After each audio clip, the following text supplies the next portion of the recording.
பேராசிரியர் மூப்பை முத்துசாமி, பொதுச் செயலாளர், இந்திய கனசங்கம் கட்சி. இந்திய கனசங்க கட்சி கடந்த 14/10/2015 அன்று திருப்பூரில் தொடங்கப்பட்டது.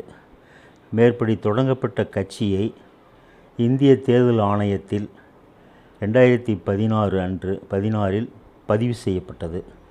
பதிவு செய்தவுடனே அதே 2016 தமிழ்நாடு சட்டமன்ற தேர்தலில் 6 தொகுதிகளில் வேட்பாளர்களை போட்டு கணிசமான வாக்குகளை பெற்றது. அத்துடன் 2019 நாடாளுமன்ற தேர்தலில் தென்னிந்தியா முழுவதும் 130 தொகுதிகளுக்கு தனிச்சின்னம் வெண்டைக்காய் சின்னத்தை பெற்று இந்திய கனசங்க கட்சி போட்டியிட்டது. அதில் குறிப்பாக தமிழ்நாட்டில் நாமக்கல், தருமபுரி, ஈரோடு ஆகிய 3 நாடாளுமன்ற தொகுதிகளில் போட்டியிட்டு சுமார் 15,000 வாக்குகளை பெற்றது. அதே இந்திய தேர்தல் ஆணையம் 2021 தமிழ்நாடு சட்டமன்ற தேர்தல்களுக்கு வெண்டைக்காய் சின்னத்தை தமிழ்நாடு முழுவதும் அத்துடன் கேரளா மாநிலத்திற்கும் சேர்த்து அந்த சின்னத்தை ஒதுக்கியது.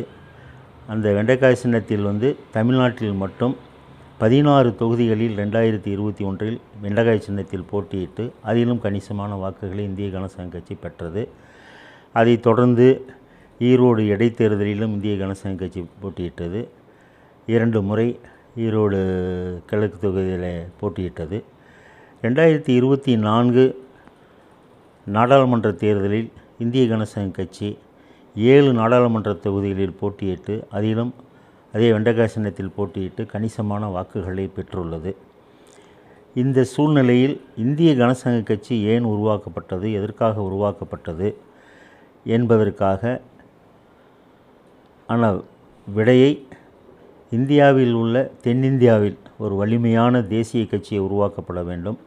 அதுவும் புத்தர், அம்பேத்கர், பெரியார், கன்ஷிராம், சாகு மகாராஜா, மகாத்மா ஜோதிபா பூலே, ஸ்ரீ நாராயண குரு ஆகியோருடைய கொள்கை கோட்பாடுகளை உள்வாங்கிக் கொண்டு அத்தகைய கோட்பாடுகளை சமூக சீர்திருத்தம், பொருளாதார சீர்திருத்தம், அரசியல் சீர்திருத்தம், பண்பாட்டு சீர்திருத்தம் வேண்டி இந்திய கனசங்க கட்சியை ஒரு கொள்கை கோட்பாடு ரீதியாக தென்னிந்தியா முழுவதும் எடுத்து செல்லக்கூடிய வேலையில் தொடர்ந்து செய்து வருகிறது. கடந்த 10 ஆண்டுகளாக இதுவரைக்கும் 45க்கு மேற்பட்ட வேட்பாளர்கள் களம் காணப்பட்டிருக்கிறார்கள். 2026 தமிழ்நாடு சட்டமன்ற தேர்தலை பொறுத்த வரைக்கும் இந்திய கனசங்க கட்சி 234 தொகுதிகளிலும் போட்டியிடுவதற்கான அனைத்து வேலைகளையும் தமிழ்நாடு அனைத்து அருந்தியர் சங்கங்களின் கூட்டமைப்பு சார்பாக முன்னெடுத்து மாவட்டந்தோறும் கலந்தாய்வு நடத்தியது. கடந்த 21/12/2024 ஈரோடில் தொடங்கிய அந்த கலந்தாய்வு கூட்டம் கடந்த 14/3/2026 அன்று சென்னையில் அந்த கலந்தாய்வு கூட்டம் நிறைவு பெற்றது. சென்னையில் கலந்தாய்வு கூட்டத்தை முடித்து கொண்டு அங்கே செய்தியாளர்கள் சந்திப்பு கூட்டமும் நடைபெற்றது. மேற்படி அந்த 234 தொகுதிகளிலும் கலந்தாய்வு நிறைவு செய்வதற்கு முன்பாக கடந்த 15/3/2026 அன்று தேர்தல் ஆணையம் தமிழ்நாடு சட்டமன்ற தேர்தலுக்கு தேர்தல் தேதியை அறிவித்ததன் காரணமாக மேற்படி நெல்லை மண்டலம், ராமநாதபுரம் மண்டலம், தஞ்சை மண்டலம் ஆகிய மண்டலங்களுக்கான கலந்தாய்வு கூட்டம் உங்களுக்கு நடத்தாமல் அவர்களுடன் அந்த சமூக அமைப்புகளுடன், சமூக அரசியல் கட்சிகளுடன், நேசசக்திகளுடன் நாம் கலந்தாய்வு கூட்டம் தொலைபேசியில் நடத்தி மேற்படி 234 தொகுதிகளுக்கு கலந்தாய்வு நடத்ததாக நாங்கள் இறுதி செய்யப்பட்டது. குறைந்தது 3/2 பங்கு 156 தொகுதிகளாவது இந்திய கனசங்க கட்சிக்கு வேட்பாளரை நிறுத்த வேண்டும் என்று எடுத்த முயற்சியில் இறுதியாக ஒரு 20 பேர் மட்டும்தான் உங்களுக்கு போட்டியிட முடிந்தது. அந்த 20லே மயிலாப்பூரிலேயும் குறிஞ்சிப்பாடியிலேயும் வேட்பாளர்கள் தயார் செய்தும் போட்டியிட முடியவில்லை. பல்லடத்திலேயும் அரவாக்குறிச்சியிலும் வேட்புமனு சரியாக அதை நாம் நிரப்பி தாக்கல் செய்ய முடியாத காரணத்தினால் பல்லடத்தில் அண்ணாதுரை என்பவரும் அரவாக்குறிச்சி ராஜகோபால் என்பவருடைய வேட்புமனு நிராகரிக்கப்பட்டது. அதே போன்று நிலக்கோட்டையில் வந்து முருகேசன் என்பவரும் வேடச்சந்தூரில் வந்து ஈஸ்வரி என்ற இருவருக்கும் அனைத்து ஏற்பாடுகளும் செய்து கொடுத்து அவர்கள் கடைசி நேரத்தில் வந்து வேட்புமனு தாக்கல் செய்யாமல் விட்டுவிட்டார்கள். இந்த சூழ்நிலையிலே தான் நாமக்கல், சேந்தமங்கலம், ராசிபுரம், மொடக்குறிச்சி, ஈரோடு, இது திருப்பூர் தெற்கு, அவிநாசி, காங்கேயம், சூலூர், சிங்காநல்லூர், கிணத்துக்கடவு, குளித்தலை, கிருஷ்ணராயபுரம், கரூர் ஆகிய 13 தொகுதிகளிலே வேட்பாளர்கள் வந்து களமிறக்கப்பட்டு தேர்தலை சந்தித்தார்கள். தேர்தலுக்காக நாம் மிக குறைந்த பொருளாதாரத்தோடு நாம் சந்தித்தோம். ஒவ்வொரு வேட்பாளர்களுக்கும் 2000 முதல் 3000 வந்து பிரதிகள் வந்து அச்சடித்து தரப்பட்டன, சின்னங்கள் பதியப்பட்டு கொடுக்கப்பட்டன.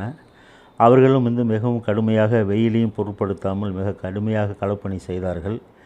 இருப்பினும் கூட வந்து பொருளாதாரமின்மையின் காரணமாக சரியான ஒத்துழைப்பு அரசு ஊழியர்களிடமிருந்தும் மற்ற சமூக அக்கறையாளரிடமிருந்தும் போதுமான நிதி உதவி கொடுக்க முடியாத காரணத்தினால் நாம் எதிர்பார்த்த அளவுக்கு வந்து வாகன பிரச்சாரம் செய்ய முடியவில்லை.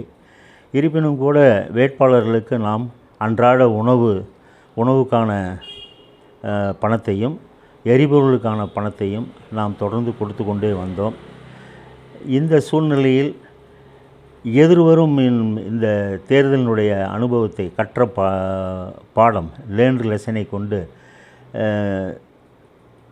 மே மாதம் 9 அல்லது 10 தேதிகளில் வந்து தேர்தல் முடிவுகள் குறித்து ஒரு கள ஆய்வு செய்து அதனுடைய அறிக்கையின் அடிப்படையில் அடுத்த 10 ஆண்டுகளுக்கு தமிழ்நாட்டில் எப்படி இந்தியாவில் ஒரு வலிமையான கட்சியாக உருவாக்க வேண்டும், தமிழ்நாட்டில் ஒரு வலிமையான அரசியல் கட்சியாக இந்திய கனசங்க கட்சியை உருவாக்க வேண்டும், மிகவும் ஒடுக்கப்பட்டோர் தலைமையில் ஆட்சி அதிகாரம் என்கின்ற அந்த இலக்கை அடைவதற்காக மிகவும் வலிமையான ஒரு அரசியல் கட்சியை உருவாக்குவதற்கு எதிராக சிறு சிறு அமைப்புகள் தோற்றுவிக்கப்பட்டு இந்திய கனசங்க கட்சியை அழிப்பதற்கான சதிவேளையில் ஆளும் திராவிட முன்னேற்றக் கழகம், எதிர்க்கட்சியும் அதிமுகவும் தொடர்ந்து சதி செய்து வருகிறது.